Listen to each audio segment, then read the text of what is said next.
Hello all loonies and normals, welcome again to my channel. I'm Joe Silver and today we're going to be talking about Ratchet and Clank and Sly Cooper. Now Ratchet and Clank is a fun-loving lombax, you could say, who likes to build stuff and likes to fix stuff and things, and in the games you play as him, and with him is Clank, the little robot. It's a really good game, I really love it, and it's really silly at times. And do you know what? It's brilliant, it really is. It's not on Steam actually, which is a change for me, because normally all the games I do are on Steam, I know. But today I decided they don't have to be on Steam, they don't have to be on PC. Well, these ones were on the PS3, both of the games I'm doing today. And with the Ratchet and Clank series, because it is a whole series of them, they were absolutely brilliant games. Now, with the release of the Ratchet and Clank film, a lot of you will know what Ratchet and Clank is, because a lot more than perhaps say usual. But as you know, the game itself was about how you had to play as Ratchet. At least the first one was about how you had to play as Ratchet with Clank's help, stop Chairman Drek from destroying planets to build his own planet, and so on. And then you got Captain Quark, the superhero, who was actually an idiot. Oh, so many things wrong.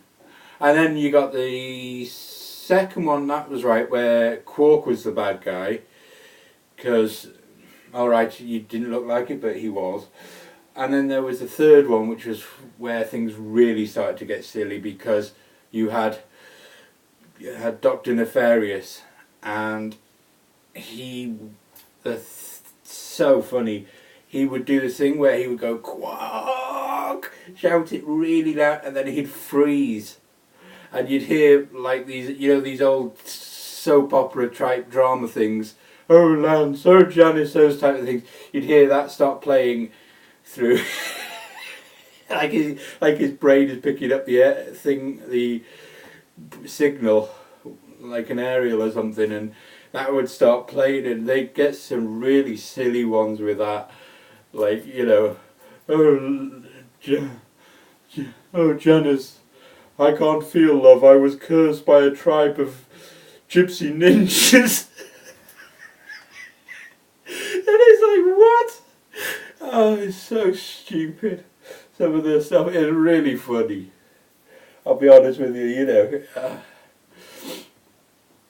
it's you've got to see it to sort of understand. And then of course there was the silly weaponry, because yes, you had your usual stuff like your combustor and all that, the normal stuff, but they had stuff like the sheep array, or the sheepinator, sorry, right, which turned you into a sheep, or the quacko ray, which turned you into a duck.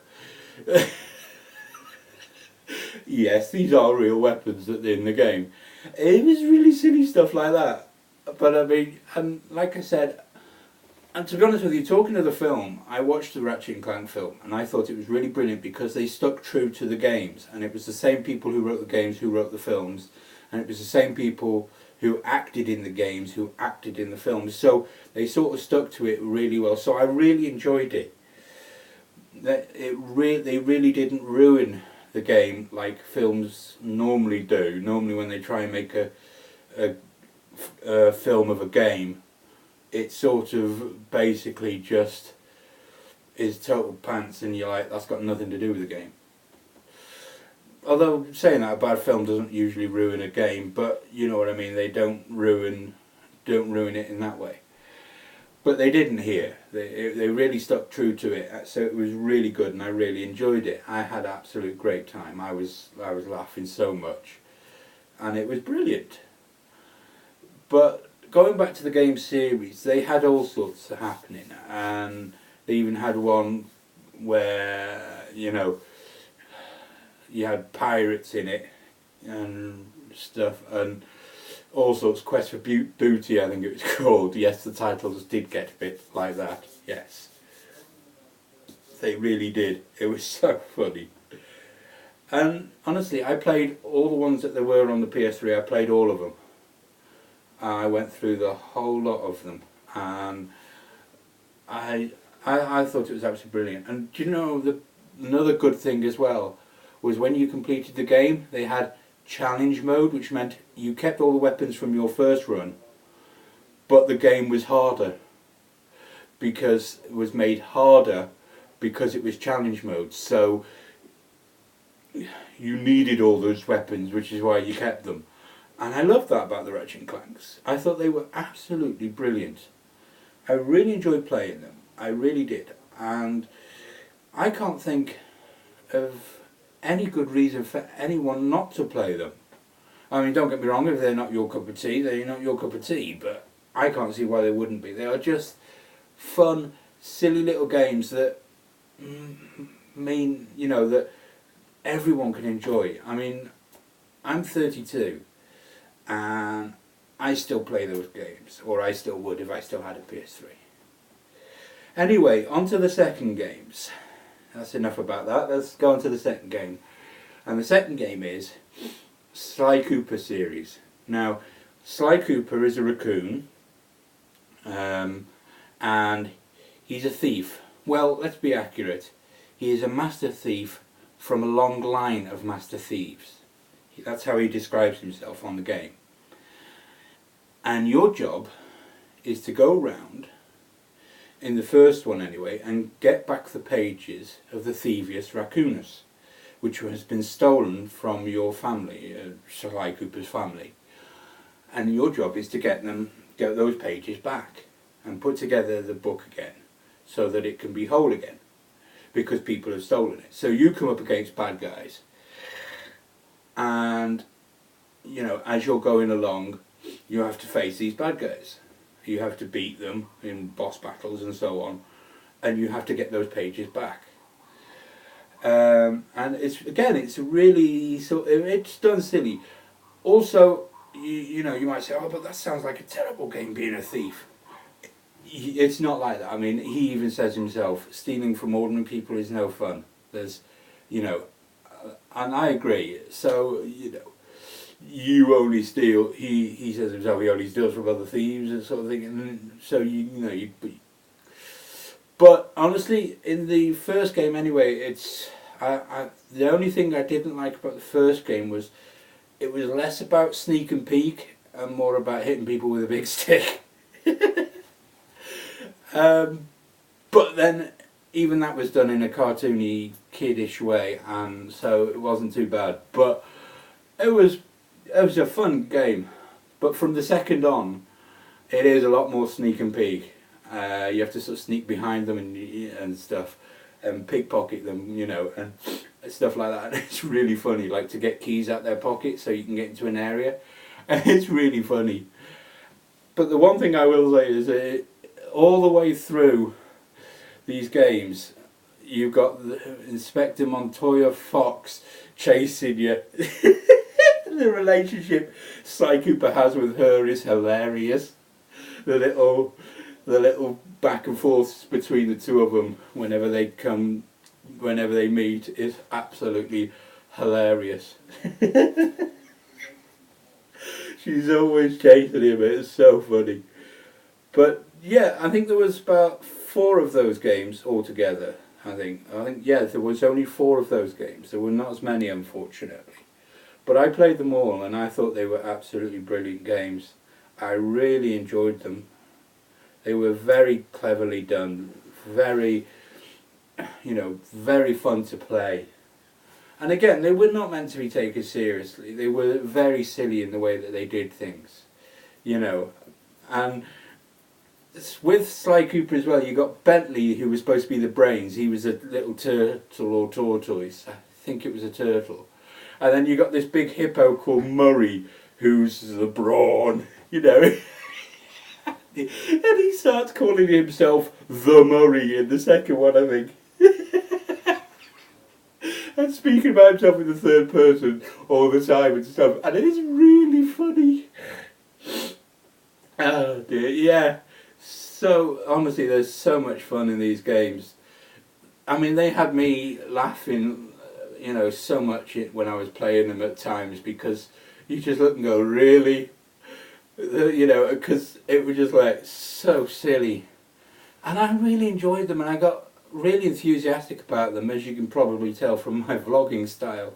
I got really enthusiastic about these games, and like I said, I would still play these games today if I had a PS3, I really would. I actually 100% completed the first Sly Cooper game. Got all the pages of the Thievius Raccoonus. All completed, all the levels, did all like, you know, so it actually said 100% complete. I didn't with the other two, because with the other two the pages were not, the bottles that the pages came in the first game that you had to break, they were not as important in the second and third game, because you'd already got the pages of the Thievius Raccoonus back. So they had something else inside. I'd never really figured out what. But in the first one, you see, you had to collect 100 bottles, I think it was, or a set number of bottles. I think it was about 100. Or was it 100, or was it however many it was anyway? I think it was, oh no, or was it 15? I can't remember. I know that's a big discrepancy, but I can't remember. The point is, in the game, you had, the first one, you had to collect a set number of bottles each level, so you could open the safe on that level. And once you did that, you could get the code, and you could get in, and you could get a page of the Thievius Raccoonus. So you had to collect all the bottles. And I'm thinking it wouldn't be 100 in one level. Maybe that was how many altogether, but it certainly wasn't in the in each level. I think it was either 15 or 5 or 10 or something. I can't remember. I'm sorry if I can't remember. I know that's not very professional. But yeah, the point is that you had to collect these bottles. So in the first one, they were essential, and I actually made sure that I went and I got all of them, and I made sure that I got all the pages of the Thievius Raccoonus, because basically it was how you completed the game, in my opinion, because that was what the whole point of the game was to get these pages back. So if you didn't, it's like you've beaten the levels but you haven't beaten the game. Whereas in the second and third, like I said, and in the fourth, the bottles didn't really serve as much purpose.